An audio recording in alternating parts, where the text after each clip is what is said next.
So, welcome everybody. Today I am joined by Joanna, and our topic today is Pilates and menopause. And just as we were just about to go on and live and record this, Joanna and I were just saying how we could talk about Pilates and menopause pretty much all day. So, I'm delighted to have you on our podcast, Joanna. Thank you so much for joining us. Um, I'm not going to do the introductions. I would love you to introduce yourself. Tell us your name, who you are, and what you do. Amazing. Thank you for having me, firstly. I'm Joanna Michaelides, and I am a Pilates instructor, as you indicated. I started my training, gosh, it must have been about 6 years ago. And I trained as a mat Pilates instructor with Polestar Pilates in the UK. And then when I started working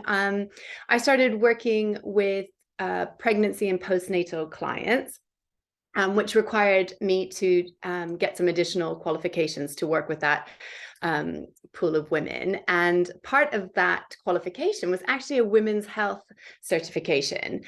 So I had to go well beyond pregnancy and postnatal, and that's where it kind of really piqued my interest and curiosity. And obviously that was the stage of my life that I was entering. So I was like, oh, this can help me. So then lockdown happened and stuck at home. I took the opportunity to work with lots of amazing teachers around the world because they were stuck at home too, to do more qualifications. So I then started focusing on menopause and women's health, in particular, like pelvic floor and core rehabilitation, which also ties in nicely with menopause. So it was kind of selfishly motivated for my own benefit, but now I'm just sharing the experience with other women. Yeah. As best as I can. And because I think it's just relevant and so helpful to women of all ages. So Totally. And I think some of the best things do come from your own experiential knowledge, as well as then that,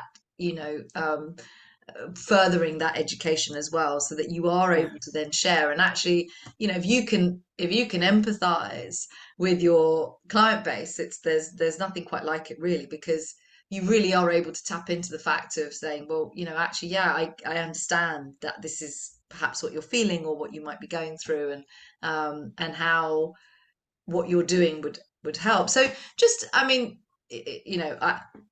I work, I suppose, for me, working with core stability and working very strongly within that kind of Pilates field and world is hugely important.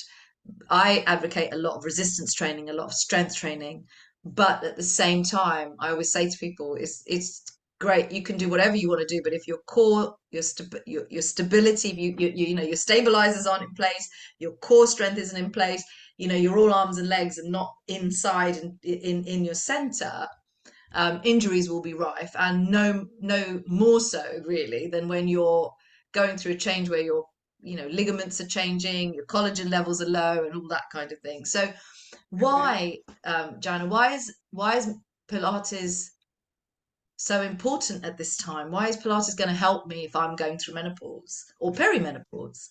well, this is it. I mean, to be fair, like as you pointed out, like Pilates would be suitable for absolutely everyone, from children all the way up to like really, really, elderly people, because it does work on, stabilizing your core. And well, it's not even stabilizing the core. I mean, that is one aspect of it, but it's like kind of a yin and a yang, isn't it? You need flexibility as well as stability, right? And you need to have that balance within your body. And if you're like you mentioned, if you're very much one, not the other, then you're going to lead to injuries. But in particular with perimenopause and menopause, as we are all very well aware, our bodies are changing.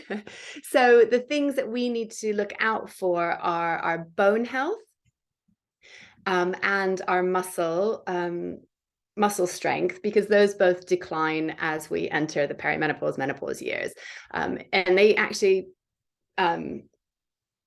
what's the word I'm looking for? See, brain fog. The decline is actually quite extensive. It happens quite quickly, surprisingly. So it is one of those things that you want to get ahead of the curve, not behind it. So with Pilates, you've got the weight bearing component where you're using your own body weight. which helps with the bone strengthening. That's what you said you are a big advocate of. It's essential. It's not even a negotiable, is it? You No. have to be using Yeah. weight of some description. So traditional Pilates, you'd be using your own weight, but then you can use those resistance bands very easily and incorporate those into the routine. You can also add in hand weights. I make all my clients either use soup tins, water bottles, their own weights, and then you can increase that weight. So it's I think that's why I like Pilates, is because it's a foundation, and then you can like add, detract depending on, if it's too much. Some people have to do it seated, some people can do it standing to make it harder. So I think it just gives you that whole well-rounded. I always think of it as like, or describe it as kind of, you put your underwear on first when you get dressed, isn't it? And no one actually sees it necessarily. And it's there, but it makes you feel good. And then, it supports you in a way, physically and mentally. And I think Pilates is a bit like that as well. Like, it's that underneath that's going on. And it just is the foundation that you need to go and do all the other things that you want to do in your life. It just keeps that injury-free zone happening for longer. Yeah. Yeah. And I I mean, love it that. can have hugely visible benefits as well. Yeah. But I think for me, it's more just that keeping everything nicely lubricated in the joints and in the muscles. And but the bone health and the muscle is what women after 40 need to be concentrating on. Mm. And that's where Pilates just comes into its own. Yeah. No, totally. I love that analogy. It's great. Putting on your Yeah. underwear, keeping Yeah. your underwear on Yeah, it's just kind because of like, it's really going to support makes you you. I feel love good. that. And I know a lot of people, when they do Pilates, especially regularly, um, they might not see, like, week on week, you might not see like these Yes. drastic changes because you've been doing it for a period of time. But Yeah. actually, it's when you stop that you realize how much of a benefit it's been having. Like, if you take time off over Christmas or go on holiday or have an injury of some description, then you start realizing all these aches and pains start creaking in, and you're like, it was Mm. doing something. I just didn't realize it. So Yeah, yeah, totally. I couldn't agree more. Yes, and I always try and say to everyone, whatever you're doing, I know the winter months and Christmas in particular can be quite tricky, yeah. but even just keeping up the maintenance, is really important. But John, I suppose we're really what we should I should have started with really is getting you to explain to us what Pilates actually is, because I think we all go around saying, "Oh, Pilates. Oh, I'm doing Pilates. Oh, yes, I'm doing a Pilates class." And oh, that's very like Pilates. But actually, what is What Pilates? is it? Well, it's really Yeah. funny. Yeah, it is hard to define because it's well, I say it's hard to define. It's a system of exercises. It was Right. created by a man called Joseph Pilates, which I think people are surprised to learn that there was I actually a think it's his person called name. Pilates. He was very ahead of his time. He worked with ballerinas and rehabilitating their bodies. That was his main, and athletes. And it's a system of exercises that kind of works all your muscle groups, like the little ones and the big ones, because you do have like domineering muscles and then these little unsung heroes underneath. And Pilates kind of brings them all into like a coordinated system, because that's the other thing, if we overuse certain muscles, then the Yes. others get neglected. So the idea is that it's this kind of cohesive exercise protocol that kind of uses everything Yeah. in equal measure. And so it's just very well rounded. I think I don't practice yoga. I've only done a few yoga classes, but it does have influences from yoga because he practiced yoga. And there's also you can see influences from gymnastics Yeah. and calisthenics and even boxing. There's like it's very well rounded is how I would Yeah. describe it. Yeah, definitely. I think that's a lovely description actually, because it doesn't matter. Like you said, it does for me. It doesn't matter as a trainer what I'm teaching or or which clients I'm teaching. The basic concept of it all is to keep your clients mobile, flexible, stable, and strong. And that, to Yes. me, kind of is um, Pilates brings that all together. And actually, any type of exercise you do should put that all together. Um, but doesn't always. And I think Pilates just gives you that opportunity to focus a little bit more. Um, I mean, on, there is also that component. There's the breathing aspect where you're mm, coordinating your breath with your movement, which it should be an automated thing. That, I mean, obviously we're all still breathing, but there's more efficient ways of breathing and Yeah. coordinating your movement with that. Animals are very good at it. We Yeah. used to be good at it. We seem to have lost that ability when we became upright. So that is one of the things. And then for menopausal women, the mindfulness aspect is also incredibly important because you're concentrating so much, because people get confused as to what mindfulness is and think that you have to meditate Yes. in order to achieve that. But actually, just by concentrating on something fully, you Yes. are being mindful, and it just kind of switches off the noise, like the bit outside.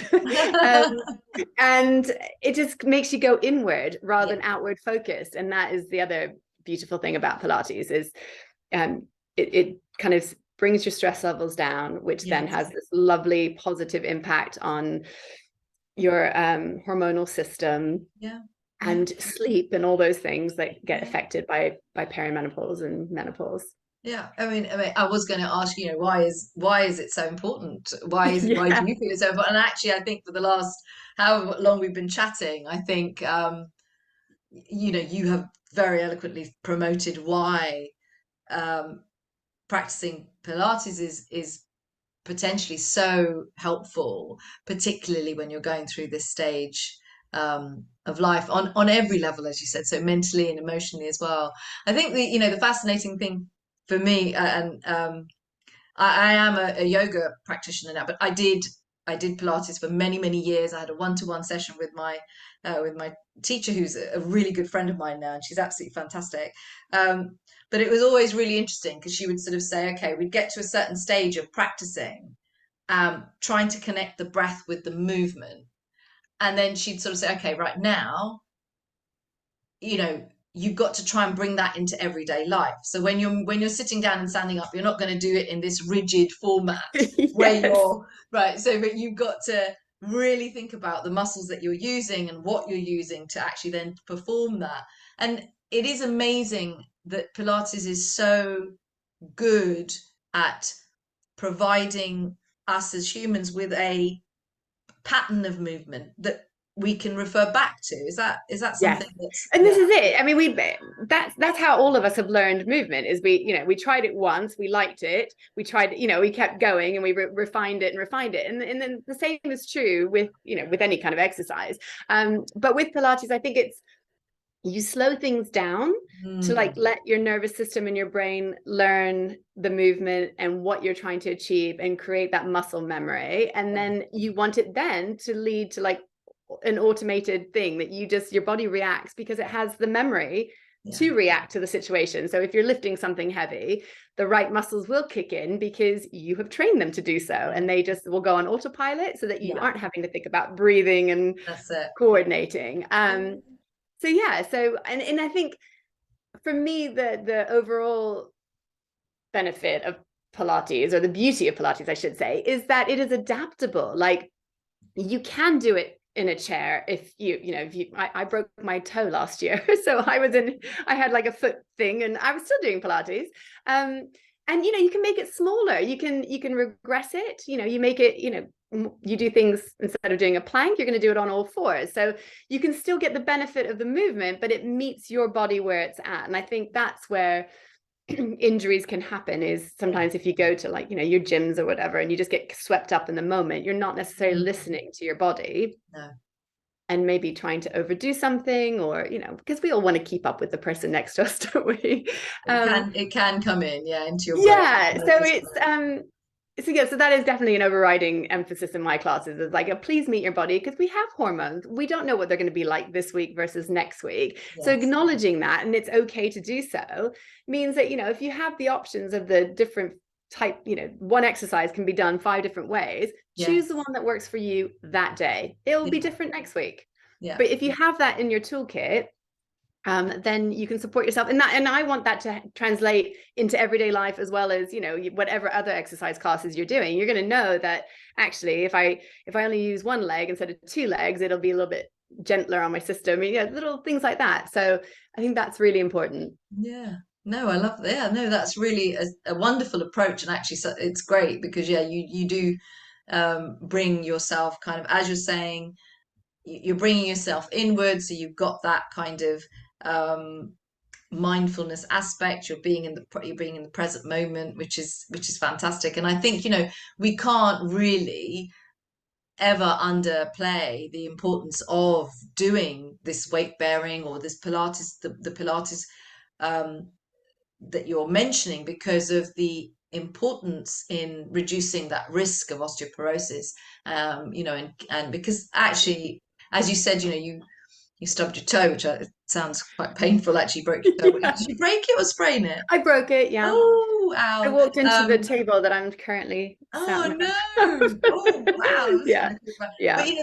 the thing as well is that you mentioned that Pilates himself did, which was that recovery, that rehabilitation. So even if you do become injured, or if you do have a fall, or anything like that, that your recovery time might be quicker. Do you think, if people I are? definitely think it'll be quicker for sure. But there's also a workaround. Like, that doesn't mean you have to stop all exercise. There's things that you can do, and adapt them accordingly. And so there's no excuses is the No, answer no, there. I'm We with will find you. a way to get Pilates into your Yeah, life. yeah, yeah. I've honestly, even when when my clients phone and say, "Oh, but I've got a cold," and I'm like, it's fine. Look, I'll stand outside. You stay inside, and You I'll stay tell you there. It's what all to do good. Exactly. Or you can even do it on Zoom. It's fine. on Zoom. And Absolutely. I also, I mean, the other thing that, I mean, I'd love for people to go to a Pilates class, whether it's every day or once a week, or that would be Yes, amazing. But yes, actually doing a little bit of exercise throughout your day is far more beneficial to you. yes, That's probably true for you, for any exercise, right? yes. So it's just taking those few exercises that you can do. Like I do them when I'm making a coffee in the morning or a Uh-huh. cup of tea, Yeah. or I fill my water bottle. That takes, I mean, it's only like 30 seconds, right? But I do some heel lifts while I'm doing those. There's loads Right. of exercise. Or squatting. Squatting is such a functional movement. We need it to Yes. get in and out of chairs or to sit on the toilet. Doing some squats during your day. Yeah. It might feel and look ridiculous when you first start, but yeah, I found myself, I was filling up the car, and luckily I was kind of sandwiched between the car and the actual Oh yeah. goodness. And I was doing Right. like little, single leg squats, and no one could see me Oh. at the time, but I just thought it also kept me warm because it was freezing. But yeah, so it's just trying to make Pilates fun or make exercise fun, because if it's not fun, you're not going to do it. No. And finding something that you enjoy. I obviously love Pilates. It's the Yeah. only exercise that I've stuck to. I've done it every week for 10 years. Wow. Like Amazing. I've tried loads of different exercises and I've Yes. enjoyed them, but this is the Yeah. only one that I've been consistent with.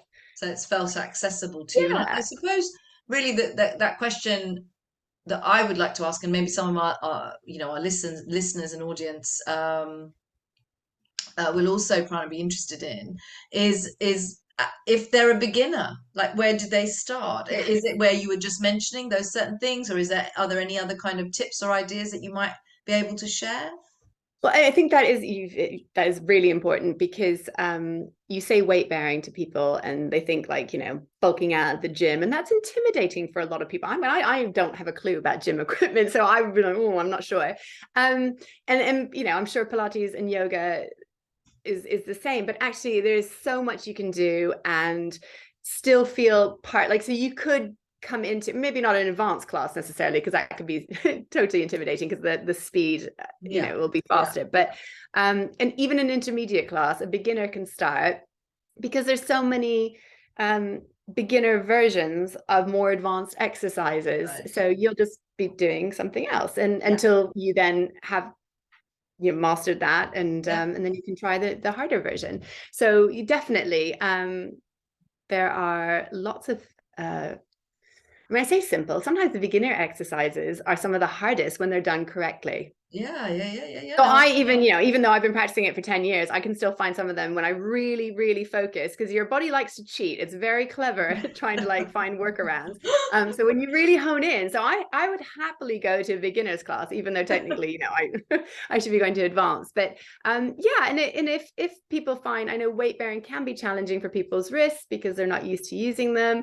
You do things up against the wall instead. Yes.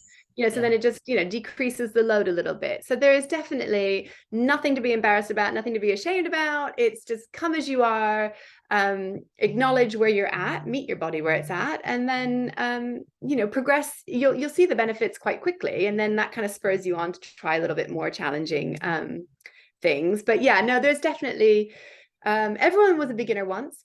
Yeah. So I think just try it, put yourself out there, sign yourself up for a beginner's class, and then hopefully that will like pique your curiosity in your own body and want to go further with it. So No, that's brilliant. Thank you. And I think those tips as well that you said earlier about kind of doing movement every day in those everyday spaces, and then also, yeah, joining a beginner's class, and actually it doesn't or it you could doesn't even do something. matter. There's, like you said, there was loads of free things on YouTube. Just try them. I mean, I know people are worried about they're not doing it Yeah, correctly, and yeah. but there's movement is movement. All Movement movement is is good for movement. you, right? So Yeah, just actually getting moving, you're going to yeah. feel benefit, right? No, So I it's think and then we can kind of look at the nuts and bolts of it and see yeah. where we can refine your movement, but actually just start moving. To start moving. You're so right. Yeah. I think we get so hung up, don't we, about, well, it doesn't look right, or it's this, or it's that, or the other. Or, Um, I'm overweight, I can't bend, I can't do this. And it's like, it doesn't actually matter. Like no,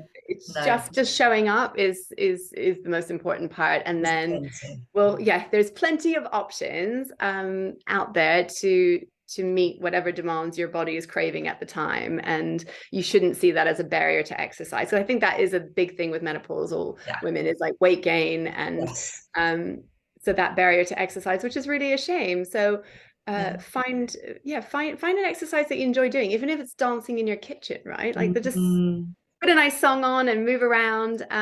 Yeah, it's going to make you feel better. And then once you start feeling better, you start then getting the motivation to try other things. other things. But or just go with a friend. That's another option, Yeah. isn't it? So like, Yeah. because that Yeah, always I like is think a so. bit of a security blanket, isn't it? Just Yeah, bring yeah, someone yeah, along. But absolutely. Absolutely. There are lots I of usually let people trial my classes, come to one, so they establish that I'm not completely crazy and they can do it. Oh, um, that's a so really yeah. good, that's a lovely thing to do, actually. That is a lovely thing to do. And actually, Joanna, when we come to the end, we're nearly at the end, but when we come to the end of our podcast, I'd really love you to be able to share where people can find you, and where they can contact you if they need to, because again, it's all very well, as you said. I think it's lovely things that you're talking about, which make me as a person listening to you think, wow, okay, you're really connected up with menopausal, perimenopausal, menopausal, postmenopausal women, and actually our needs are quite specific, Yeah. and you can kind of empathize um, with what we might be going through and the way we might be feeling, and that makes a lot of difference. I think for me personally, if I've got somebody in a different age category, or perhaps even a different gender, training me, or working with me, I sometimes kind of go, okay, you just haven't got a clue that this is how I'm feeling today. So I think that's come across really, really, really well. So thank you so much for sharing that.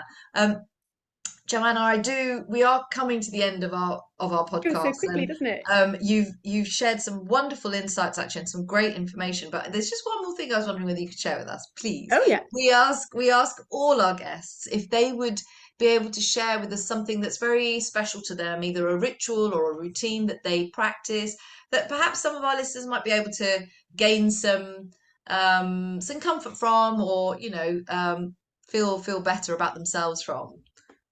So for me, the first thing that came into my mind when you said that was a breathing technique that I practice in my classes, that I have started incorporating.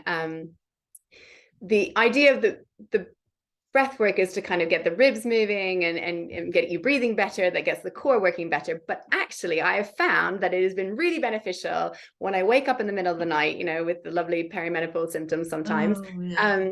to kind of, because then you wake up and you start thinking about 1,000 different things. Yes. So I'm using the breathing technique to just kind of switch the brain off and get me back into that sleep mode. Oh, And wow. so that you would just put your fingers underneath your rib cage, and you've got the Right. fingers touching. Yeah. And what I want people to try to do is to try to breathe into your ribs to try to pull them apart. Okay. So you pull them apart and then you breathe out and they come back together. So the beauty of the fingers is you can actually feel them kind of pulling apart. And at the beginning, they might not move at all. That's okay, because if we haven't moved our ribs in a while, then that can happen. But Right. it's just a really lovely, calming, brings you back to center kind of technique that I've been implementing in my own life. So yeah, try that. Just yeah, and you've got your hands, they're always with you. Otherwise, you can Yeah. do it with a little belt. No, no, no, Um, that sounds but really yeah, good. Putting your hands just under your rib cage, under your ribs, where fingers that kind of where the touching. sternum, where it meets that Yes, bit. exactly. So Okay. just kind of So under here, and then just trying to describe it because it's a there's not much visual. So no, yeah. no, So exactly. I It's can kind see. of So you've under got your chest, really. you've sort of got your fingers. They're not wide apart. They're sort of together, They're and your touching. You thumbs want to are have your kind of middle fingers touching, yeah. and then almost kind of breathing into your armpits, the side Yes. of your bra, Yeah. to try to separate those fingers. I always describe it as like, the Incredible Hulk when the shirt pops Yes, open. when the shirt, that's Yeah. perfect. That's a perfect visual. That I get that completely. And actually, I think, gosh, that's such a wonderful thing that you've shared because there are so many of us that wake up in the middle of the night going, "Oh God, here we go again." Yes. I am definitely going to practice that Try one. that. Try that I'm next gonna, time, because I'm I'm gonna, finding that it really works and just calms the brain down a little bit I'm as going to well. message you as well if it works because Yeah, I will let good. you Yeah, know good, because do. it's yeah, you might be harassed. I'll be going, Joanna, Yeah, like, it works. maybe not at 3 in the morning. Don't message me, but Yeah, I'll try not to. Actually, yeah, I've got to really learn not to do that as well. Message people at the weirdest time. But that's such a wonderful thing to share. It's a really practical tip, which is easy to use. I love it. Absolutely love it. Thank you. amazing. Thank Um, you. Joanna, just before we go, we've only got literally sort of about 30 seconds left. But in that time, I would love you to please share where can we find you? Where can we find out more about what you do and find out more about you? Amazing. Well, thank you for having me. So my website is positivechangepilates.com. I have a Facebook page as well, which is Positive Change Pilates, and I'm on Instagram, the same, Positive Change Pilates. And I would love to connect with people. I do online, I do in person, I do menopause retreats, Lovely. incorporating yoga and Pilates and nutrition. So yeah, I could talk about this all day long. So reach out, happy to chat to people. And Oh, obviously, I love excellent. Pilates, so I would love to share that with people as well. Absolutely. Wow, that's wonderful. Thank you so much for sharing all the information. Thank you for taking the time out to talk to us today because it's been really lovely. Um, and yeah, no, thank you so much for joining us. I'm going to look forward to hearing your progress